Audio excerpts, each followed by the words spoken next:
Bapak, Ibu, dan saudara-saudariku yang terkasih dalam Kristus, salpe damai Tuhan beserta kita. Saudara-saudariku yang terkasih, hari ini kita bertemu dalam renungan harian Katolik hari Minggu 27 Oktober 2024. Renungan bagi kita diambil dari Injil Markus bab 10 ayat 46 sampai 52. Kala itu Yesus datang ke Yeriko, dan saat akan keluar dari Yeriko, ia diikuti oleh orang banyak berbondong-bondong mengikuti dia. Di antara orang banyak itu ada seorang pengemis yang buta yang bernama Bartimeus. Ia berseru-seru, "Yesus, anak Daud, kasihanilah aku. Yesus, anak Daud, kasihanilah aku." Orang-orang berusaha untuk menegur dia, melarang dia berseru-seru. Tapi Yesus mendengar dan meminta agar ia dipanggil. Lalu murid-muridnya menyuruh Bartimeus untuk menghadap kepada Yesus. Lalu Yesus bertanya, "Apa yang engkau inginkan aku perbuat kepadamu?" Sebelum Bartimeus menjawab, ia menanggalkan jubahnya. Lalu ia berkata, "Rabuni," yang artinya agar aku dapat melihat. Mendengar permohonan Bartimeus, Yesus berkata, "Pergilah, imanmu menyelamatkan engkau." Nah, Bapak, Ibu, dan saudara-saudara yang terkasih, pagi tadi saya berkesempatan menyaksikan sebuah video TikTok.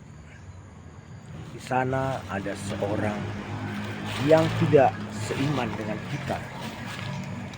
Dia dengan tegas mengatakan, "Saya tidak akan mengimani Katolik, tidak sejalan dengan iman Katolik, sebab Katolik tidak menerima sola fide. Sebab Katolik mengatakan tidak cukup iman saja." Alasannya apa? Ia memberi alasan.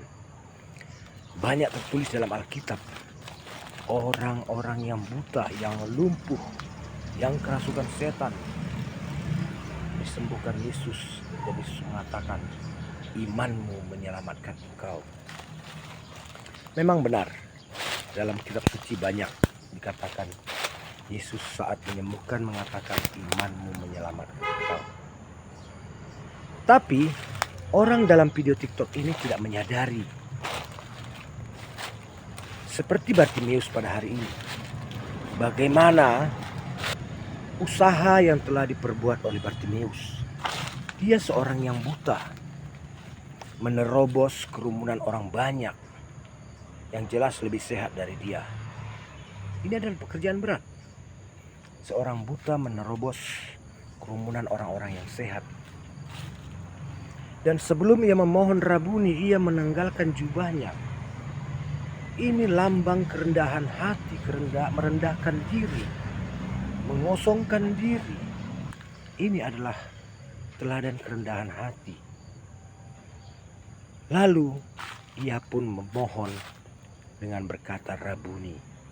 Nah, disinilah yang tidak dilihat oleh orang dalam video TikTok tadi. Ia tidak melihat usaha, pekerjaan, perbuatan yang dilakukan oleh Bartimeus.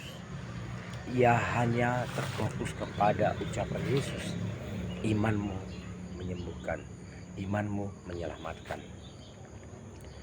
Sekarang kita mau bertanya, apakah sebelum Bartimeus menerobos orang banyak, sebelum Bartimeus menanggalkan jubahnya, dan sebelum Bartimeus berkata, "Rabuni," apakah Bartimeus belum beriman? Atau kita balik pertanyaan lain, apakah sebelum Bartimeus menerobos orang banyak dan belum menanggalkan jubahnya dan belum mengatakan Rabuni, Yesus tidak tahu bahwa Bartimeus itu beriman? Kita harus percaya Yesus Maha Tahu karena Yesus adalah Tuhan. Artinya Yesus sudah tahu sejak semula Bartimeus adalah orang yang beriman. Tapi mengapa keselamatan itu diterima Bartimeus lewat kesembuhan matanya setelah ia melakukan semua itu?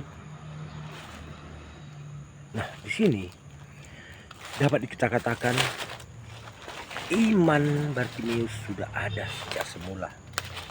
Namun butuh aksi, perbuatan, tindakan, keberanian menerobos orang banyak dengan segala kekurangannya, kerelaan melepas jubah, dan keberanian mengungkapkan permohonannya. Ini adalah suatu tindakan sehingga Yesus pun memberi kesembuhan bagi Bartimeus. Kalau kita lihat lagi dalam Injil yang lain, saat seorang pemuda kaya yang datang menghadap kepada Yesus bertanya, apakah yang harus saya perbuat agar saya dapat keselamatan abadi? Yesus bertanya, apa yang telah kau perbuat? Apa yang telah dikatakan Musa? Aku telah melakukan semuanya, itu jawab pemuda itu. Tapi apa kata Yesus? Satu lagi yang penting. Satu lagi yang penting.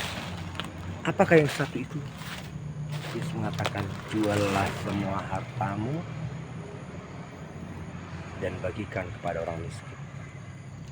Saudara-saudara yang terkasih, dan andai pembuat video TikTok tadi juga menyaksikan video saya ini, apakah Anda yakin iman Anda lebih teguh daripada pemuda kaya itu yang telah melaksanakan 10 perintah Allah?